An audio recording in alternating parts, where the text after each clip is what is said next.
یہ وہ قرآن کا معجزہ ہے، یہ اعجازی کلام ہے یہ، اور وہی اعجاز کا کچھ حصہ یہ معصوم بچوں کے سینے میں کیسے پڑھتے یہ قرآن بچے؟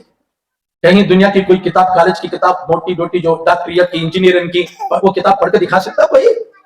بولو نا، محنت کرتا ہے ڈاکٹریت پر، محنت کرتا ہے انجینئرنگ پر، دن رات محنت کرتا ہے، یہ بچے محنت کر کے قرآن پڑھتے 1 سال 2 سال 3 سال۔ جلسے کے شروع سے ہی میں یہ دیکھ رہا ہوں ماشاءاللہ آپ اس جلسے کی نورانیت کو باقی رکھنے کے لیے بڑے صبر و استقلال کے ساتھ ان معصوم بچوں کی تقاریر کو سنا۔ مولانا شفیع صاحب احمد فیوضہم نے مجھ سے یہ کہا تھوڑا آرام کر لیں، بچوں کی تقاریر پوری ہو جائے، لیکن وہیں سے ہی دل میں ایک شوق، اشتیاق بچوں کے مظاہرے سننے کا، اس لیے میں وقت سے پہلے ہی آنے کی بہت کوشش کی۔ بچوں نے بہت ہی جسارت و ہمت کے ساتھ علمی مظاہروں کو پیش فرمائے جو آپ نے سماعت فرمایا، محظوظ ہوئے، طبیعت پہ کھل کر بشاشت پیدا ہوئی۔ ان بچوں کے علمی تقاریر سے ہمیں مستفید ہونے کا موقع ملا۔ معصوم کی زبان ہوتی ہے، وہ معصوم ہوتا ہے۔ ہو سکتا ہے ہم جیسے ناکارہ علم عمل جو عمل میں کوتا ہو، ہماری بات سنی جائے، مؤثر نہ ہو، لیکن معصوم کی زبان بڑی مؤثر ہوتی ہے۔ حضور صلی اللہ علیہ وسلم نے حضرت عبداللہ بن مسعود رضی اللہ تعالیٰ جو آپ کے شاگرد رشید ہیں، فقیہ امت ہیں، ان سے آپ نے فرمایا مجھے حکم ہے کہ آپ قرآن سناؤ، میں آپ کا قرآن سناؤں۔ اللہ نے مجھے حکم فرمایا۔ حضرت عبداللہ بن مسعود رضی اللہ عنہ نے حضور کے حکم پر سورہ بقر پڑھی، سورہ آل عمران پڑھی، سورہ نساء پڑھی۔ فَكَيْفَ إِذَا جِئْنَا مِن كُلِّ أُمَّةٍ بِشَهِيدٍ کی آیت پر پہنچے، رسول اللہ نے ان کے ران پر ہاتھ رکھا، زار و قطار رونے لگے۔ یہ ہے وہ ذوق، وہ تقوی، قرآن سننے کا ذوق، شوق، اور قرآن سننے کا وہ جذبہ کہ دل سے عابر ہوتا ہے۔ ایک مرتبہ حضور صلی اللہ علیہ وسلم نے حضرت ابی بن کعب رضی اللہ تعالیٰ عنہ کی خدمت میں گئے اور فرمایا میں قرآن پڑھتا ہوں، مجھے حکم ہوا ہے کہ میرا قرآن تم سنو، اللہ کا حکم ہے یہ۔ حضرت عبداللہ ابی بن کعب نے فرمایا اے اللہ کے رسول، کیا اللہ نے میرا نام لے کر فرمایا کہ آپ کا قرآن سنوں، میں سامع بن جاؤں میں؟ رسول اللہ نے فرمایا ہاں، آسمانوں سے آپ کے نام کا اعلان ہوا ہے۔ شاگرد ہیں وہ، ابی بن کعب کون ہے؟ ساری انسانیت کے استاد ہیں آپ، شاگرد ہیں یہ۔ ان کا قرآن رسول اللہ نے فرمایا میرا قرآن تم سنو، اور حضرت ابن مسعود سے فرمایا تم قرآن پڑھو میں سنوں۔ کیا جذبہ ہے رسول کریم صلی اللہ علیہ وسلم کا۔ ابھی وہ بچی نے جو قرآن سنایا، ہمارا دل باغ ہو گیا ہے، یقین ہو گیا کہ یہ رسول اللہ کا زندہ معجزہ ہے، نہیں ہے؟ ایسا کبھی نابالغ بچی، اتنی معصوم بچی جو 19ویں پارے کی آیت تلاوت کر رہی ہو، آپ بولیں گے ہم پارے میں پڑھ رہی ادھر پڑھے، نہیں، 19ویں پارے کی آیت تلاوت کر رہی بچی، بلا جھجک پڑھ رہی ہو، اللہ اس کے سینے میں قرآن اتار دے، 6 مہینے میں 7.5 سال کی عمر ہے، اعجاز نہیں اللہ کا۔ میں آپ کو بتاؤں، میں بہت مختصر وقت کی بات کروں گا، آپ کا ٹائم بہت نہیں لینا چاہتا، چھوٹی چھوٹی کڑیاں پر اپنی بات ختم کر دیتا ہوں۔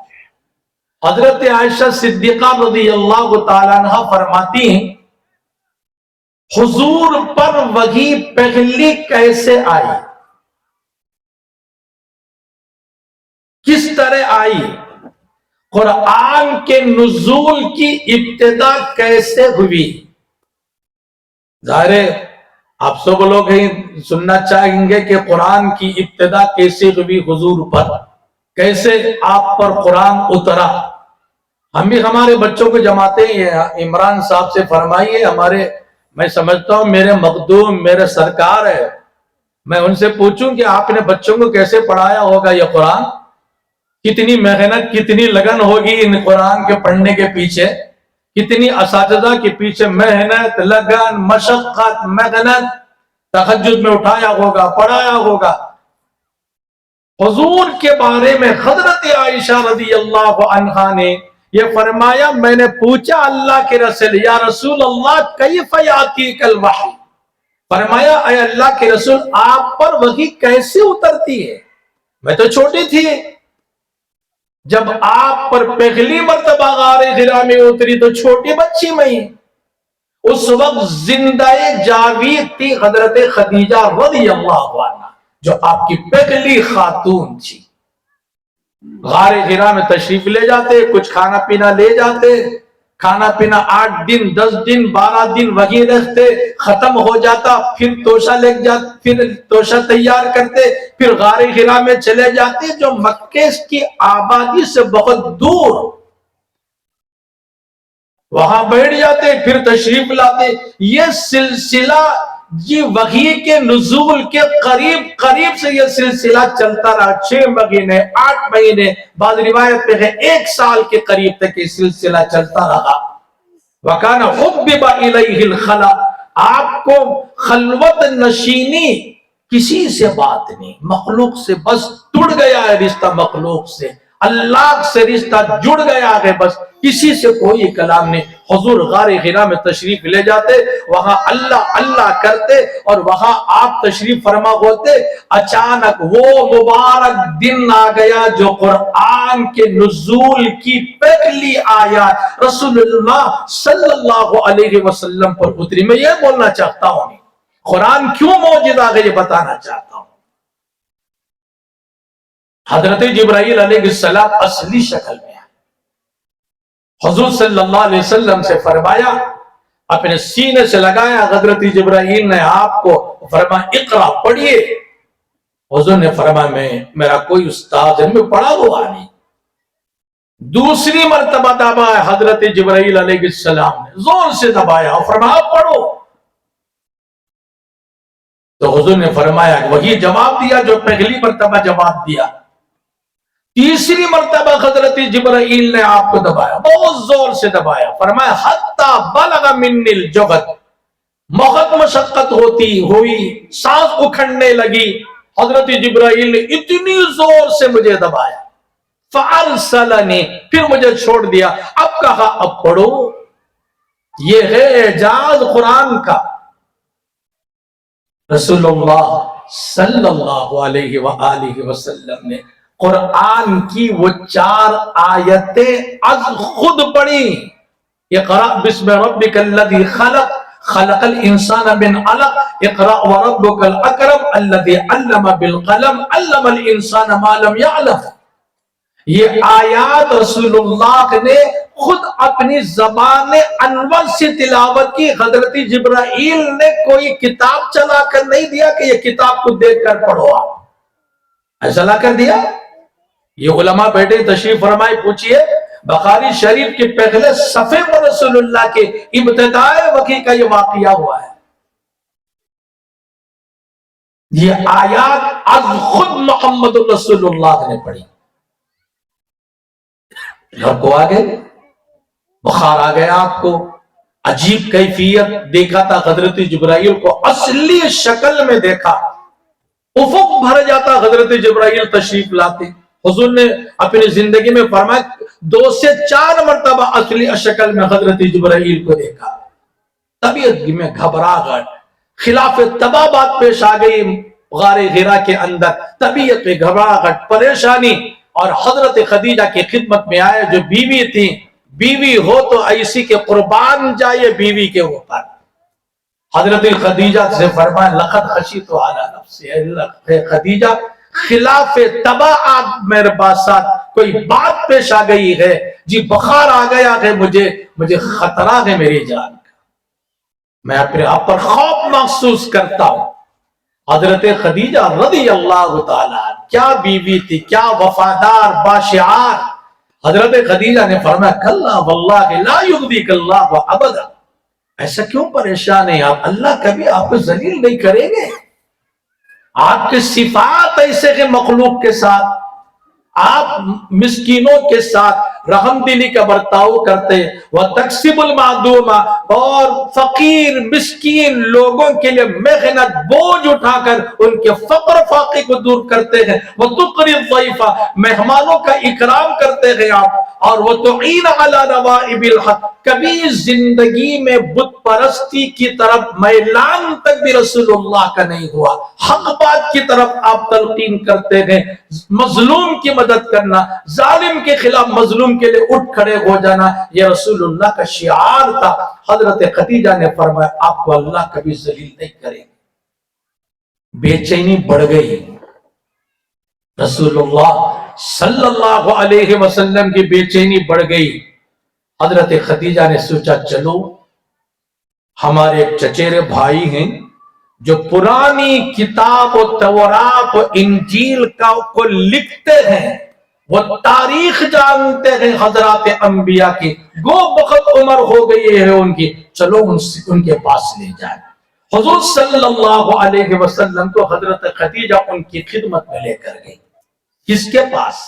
وَكَانَ إِمْرَأً تَنَصَّرَ فِي الْجَاهِلِيَّةِ، اس زمانے جاہلیت میں وہ نصرانی تھے، وہ دین اس وقت حق تھا. رسول اللہ کی آمد سے پہلے نصرانیت حق دین تھا، اسی حق دین کی طرف تھے وہ، لیکن کبھی بت پرستی انہوں نے بھی نہیں کی. حضرت ورقہ کی خدمت میں گئی، 120 سال ان کی ہو گئی تھی، بہت بوڑھے ہو گئے تھے. حضرت خدیجہ نے فرمایا اے میرے چچیرے بھائی آپ ان سے سنو، کچھ کہنا چاہتے، بڑے بے چین نہیں. رسول اللہ صلی اللہ علیہ وسلم سے حضرت ورقہ نے پوچھا اے میرے بھائی کے بیٹے بتاؤ کیا ہو گیا آپ کو، کیا بے چین ہو، کیا پریشانی ہے آپ کی. حضور صلی اللہ علیہ وآلہ وسلم نے سارا غار حرا کا واقعہ سنا. یہ ایسا ہو گیا ہے، ایسے ہو گیا، حالات ایسے ہو گئے. اس نے کچھ کلمات میرے سینے میں داخل کر کے چلے گئے، وہ یاد ہے ابھی بھی میرے سینے میں محفوظ ہے. حضرت ورقہ نے فرمایا وہ سناؤ، کیا کلمات داخل کر کے گئے؟ حضور نے وہ کلمات سنائے. حضرت ورقہ نے سنتے کی فرمایا خدا کی قسم یہ کوئی اور چیز نہیں، یہ وحی فرشتہ جو حضرت موسیٰ علیہ السلام پر وحی اتارتا تھا، یہ وحی فرشتہ جو آپ پر وحی اتارا ہے.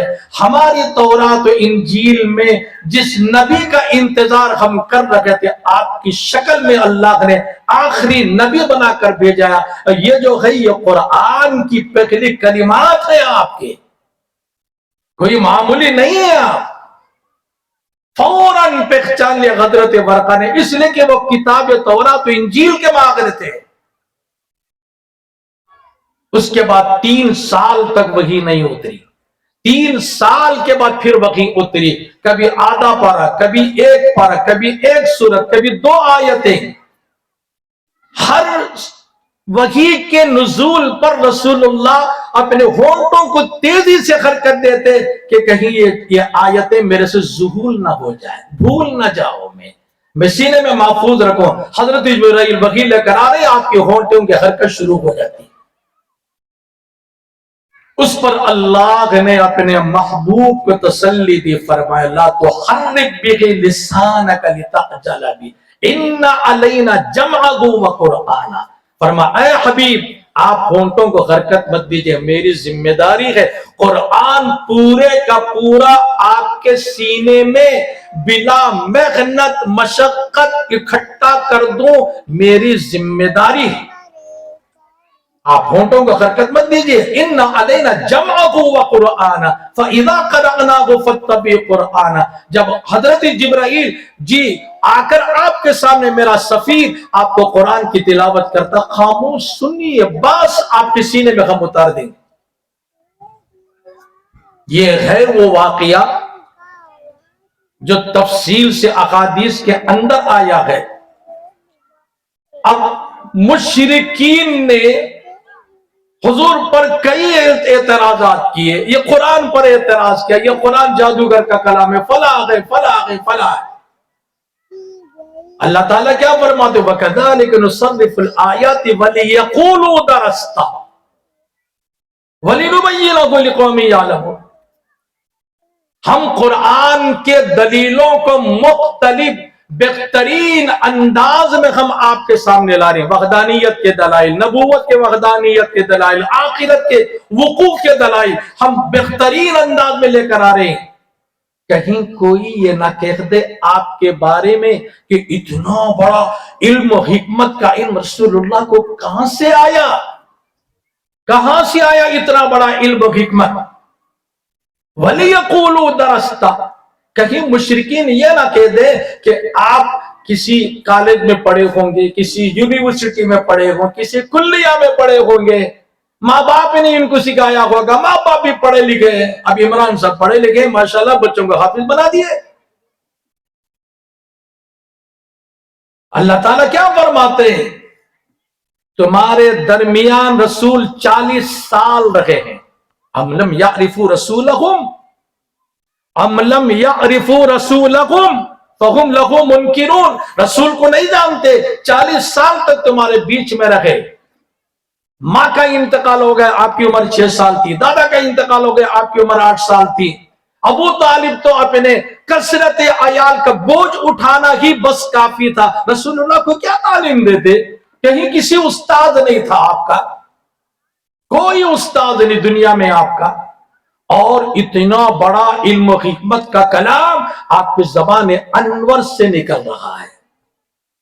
میں آپ سے ایک بات کرتا ہوں، یہ حدیث کی تشریح میں یہ بچوں کو آپ پڑھاتے ہیں، یہ قاعدے وغیرہ ان اساتذہ کے پاس پہلے کیا قرآن دے دیتے ہیں کیا؟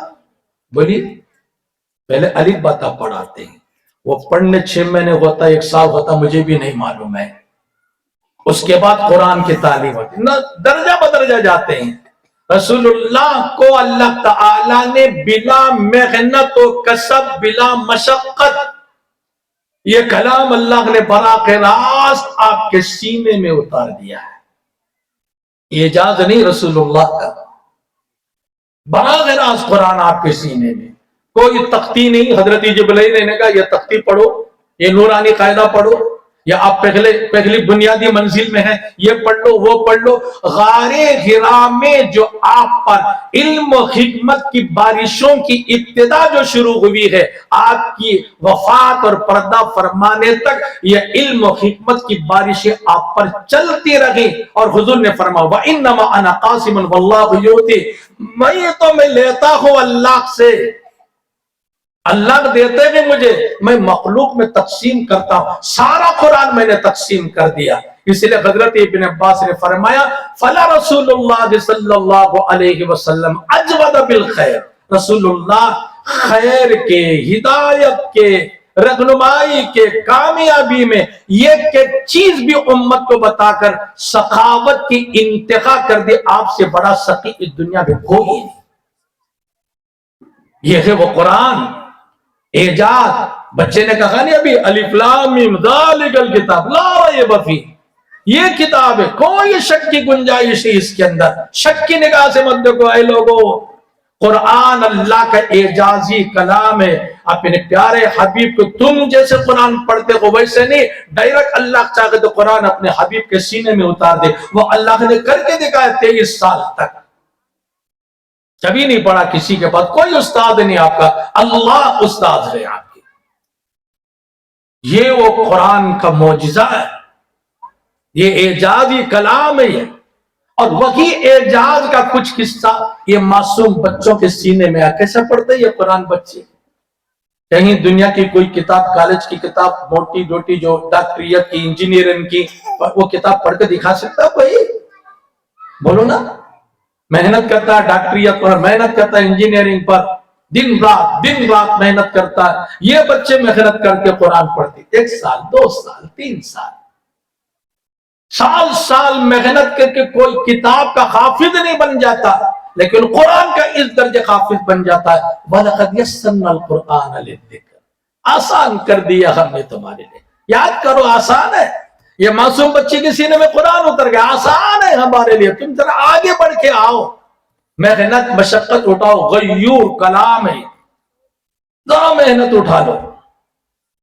میرے بزرگوں، یہ قرآن ہے نا، اس قرآن کو آپ حضرات بھی معجزہ زندہ رسول اللہ کا، اس کو پڑھنا، سمجھنا، اس کو عمل میں لے کر آنا، تبھی آپ بھی وہ آدمی صاحب قرآن بنتا ہے. من قرأ القرآن فاستظهره وأحل حلاله وحرم حرامه، جو آدمی قرآن پڑھتا ہے اور قرآن کے ذریعے سے اپنی زندگی میں معاونت طلب کرتا ہے، نصرت مانگتا ہے. اللہ قرآن پڑھ رہا ہوں، دنیا میں بھی نصرت عطا فرما، آخرت میں بھی نصرت عطا فرما. قرآن پڑھتا ہے، معاونت حاصل کرتا ہے، حلال کو حلال سمجھتا ہے، حرام کو حرام سمجھتا ہے. یہ بھی ضروری نہیں ہے، فقط قرآن پڑھنا کافی نہیں نا کہ بچے کو قرآن پڑھا دیا، حضرت میں نے ناظرہ پڑھا دیا، بس حضرت میرا فریضہ ادا ہو گیا. اب بچے پڑھیں نہ کیا کہ دوسری تعلیم پڑھیں دے. ڈاکٹریت بننے سے منع نہیں، انجینئر بننے سے منع نہیں. جیسے مولانا نے ابھی کتنی خوبی کی بات فرمائی، پہلے اپنے آپ کو ایمان والا بنا لو، عمل والا بنا لو. نماز کا پابند ہو جائے بچہ، دین کا پابند ہو جائے بچہ.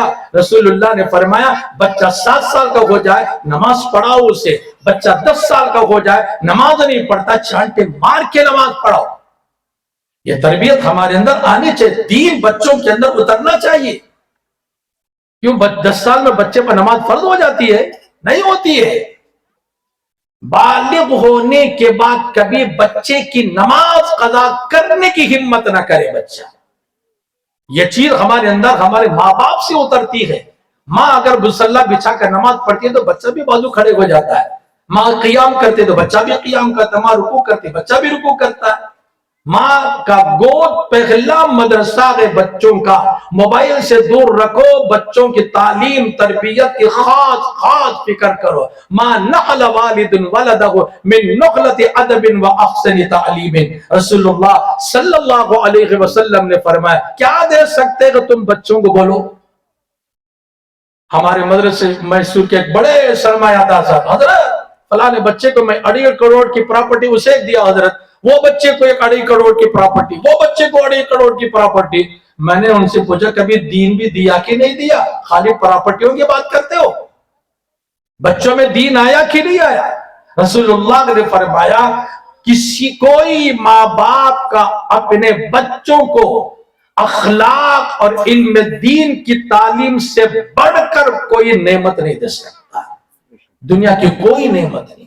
اگر آپ اپنے بچوں کو سنوارتے ان کے گھر سنورتے ہیں، میں دکھ سے کہوں اگر علم دین میں بگاڑا گیا، ہماری لڑکیوں میں ہمارے لڑکوں کے اندر علم دین میں اگر بگاڑا جاتا ہے، یاد رکھیے گھر بگڑ جاتے ہیں، گھروں میں اختلاف پھٹتا ہوتا ہے. رسول اللہ کو وہ دین نہیں آیا نا. حضور صلی اللہ علیہ وسلم نے عورتوں کے خطاب کر کے فرمایا اے عورتوں میں تمہاری تعداد جہنم میں زیادہ دیکھ رہا ہوں. عورتوں نے کہا وہ کیوں؟ حضور نے ارشاد فرمایا وہ اس لیے 2 چیزیں 2 برائیاں تمہارے اندر ہیں. ایک برائی یہ ہے کہ تم زبان سے لعنت ملامت کرو، تمہاری زبان بے قابو ہے، غیبت کرتے ہو، ملامت کرتے ہو. اور دوسری بات رسول اللہ نے فرمایا کہ تو اپنے شوہر کی عموماً نافرمانی کرتے ہو. یہ چیزیں جہنم میں لے جاتی ہیں. ہمیں خیال نہیں اس دینداری کا. ماں باپ کی عزت ہو، عظمت ہو، قدر ہو. وَاعْبُدُوا اللَّهَ وَلَا تُشْرِكُوا بِهِ شَيْئًا وَبِالْوَالِدَيْنِ إِحْسَانًا وَبِذِي الْقُرْبَى وَالْيَتَامَى وَالْمَسَاكِينِ وَالْجَارِ ذِي الْقُرْبَى وَالْجَارِ الْجُنُبِ وَالصَّاحِبِ بِالْجَنبِ وَابْنِ السَّبِيلِ. اللہ تعالیٰ کیا فرماتا؟ پورا دین سمیٹ دیا اللہ نے ان آیتوں کے اندر. اللہ کی عبادت کرو، کسی کو شریک نہ ٹھہراؤ، ماں باپ کی عزت و قدر کرو، رشتہ داروں کے ساتھ صلہ رحمی کرو، پڑوس رہنے والا جو رشتہ دار ہے اس کے ساتھ صلہ رحمی کرو، پڑوس غیر رشتہ دار ہے اس کے ساتھ بھی صلہ رحمی کرو، ٹوٹا ٹوٹا مسافر بھوکا پیاسا اس کے کپڑے پہننے کا، اس کے کھانے کا پینے کا انتظام کرو۔ یہ دین ہے، دین، یہ قرآن سکھاتا ہے، قرآن۔ میرے بزرگوں، ان مکاتب دینیہ میں ان بچوں کو آپ پڑھائیں گے، یہ دین آئے گا بچوں کے اندر۔ یا ایھا الذین آمنوا ادخلوا فی السلم کافہ، مکمل دیندار بنو، آدھے بودے دیندار مت بنو، مکمل دیندار۔ حقوق اللہ بھی ادا ہو، حقوق العباد بھی ادا ہو۔ ڈنڈی مارو مت، امانت میں خیانت مت کرو، تجارت میں غلط تجارت مت کرو، سودی کاروبار مت کرو، غلط حرام کی کمائی اپنے گھر کو مت لاؤ۔ یہ چیز ہے جو اندر آ جائے تو سارا دین آ جاتا ہے، تبھی انسان کی کامیابی کا دار و مدار ہے۔ اگر اس کے اندر اگر کمی آ جاتی ہے، جیسے رسول اللہ کی خدمت میں ایک عورت تھی، اس نے کہا، حضرت عائشہ نے، رات بھر نماز پڑھتی، دن میں روزہ رکھتی، اتنی عبادت، اس کی عبادت مدینے میں مشہور ہے، لیکن وہ پڑوس کو گالی دیتی ہے۔ عبادت مشہور ہے، پڑوس کی اس کی زبان برابر نہیں۔ رسول اللہ نے فرمایا اس ساری عبادت بیکار ہے، اس کی بد زبانی اس کو جہنم کے راستے پر لے جائے۔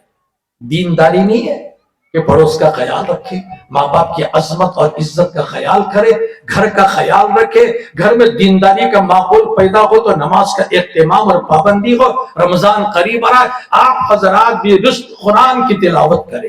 کل ہی میں نے جلسے میں یہ کہا تھا یہ بات کہ آپ اور ہم کیا سمجھتے ہیں، قرآن پڑھنا مولویوں کا کام، ائمہ کا کام، قاریوں کا کام۔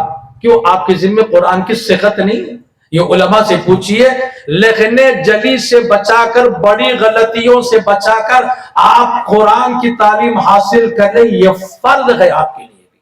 وَرَتِّلِ الْقُرْآنَ تَرْتِیلًا، حکم ہے اللہ کا، فرض نہیں ہے۔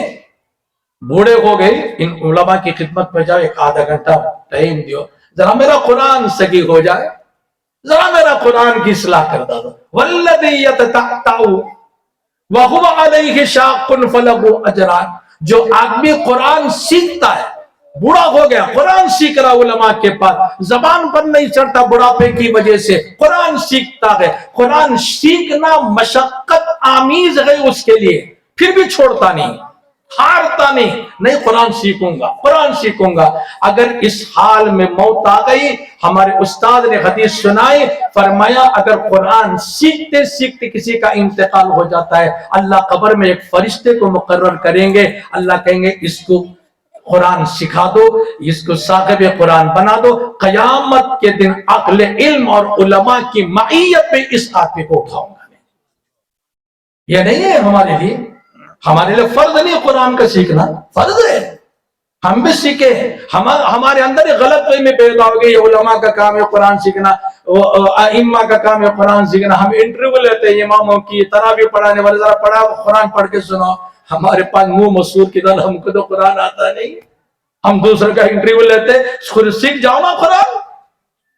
لا حسد الا فی اثنتین، کوئی دنیا میں قابل رشک اگر کوئی آدمی ہے تو وہ صاحب قرآن، یہ بچی جو قرآن پڑھی، یہ بچہ جو قرآن پڑھ کے سنا، یہی قابل رشک ہیں یہ لوگ جو دن رات قرآن کی تلاوت، ثواب کا ثواب لوٹ رہے ہیں۔ لا اقول الف لام میم حرف، میں نے کہتا کہ الف لام میم حرف ہے، الف ایک حرف ہے، لام ایک حرف ہے، میم ایک حرف ہے۔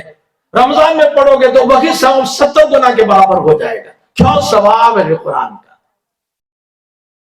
میں بہت زیادہ وقت لینا نہیں چاہتا، بہت کافی وقت ہو گیا ہے۔ ماشاءاللہ آپ کی کیا تعریف کریں، آپ اتنا صبر و تحمل کے ساتھ اس جلسے کو کامیاب بنانے کے لیے آپ جو تشریف فرمائے، دل سے دعا ہے اللہ آپ کی تجارتوں میں، آپ کے مقاصد میں اللہ خیر برکت ترقی اللہ عطا فرما دے، صحت عافیت سلامتی اللہ عطا فرما دے، بیماروں کو شفا دے، مقروضوں کے قرض کے ادائیگی کے راستے اور شکل اللہ پیدا کر دے، جو نکاح نہیں ہوئے کہ لڑکیاں اللہ ان کے نکاح کا انتظام فرماوے۔ اس مبارک و مسعود موقع پر بے انتہا میسور آ کر تھکن ساری کی ساری اتر گئی جب ان بچوں کا، معصوم بچوں کے علم دین کے فضیلت پر بیان سننے کا موقع ملا، وہ بچے کا قرآن سننے کا موقع ملا۔ ہمیں بھی ایک موقع ملا کہ ہمیں بھی ایسا کہ قرآن موت تک تازہ رکھنا چاہیے۔ یہ سبق ان بچوں سے ہمیں ملا، ہمارا بھی قرآن موت تک تازہ ہم رکھے۔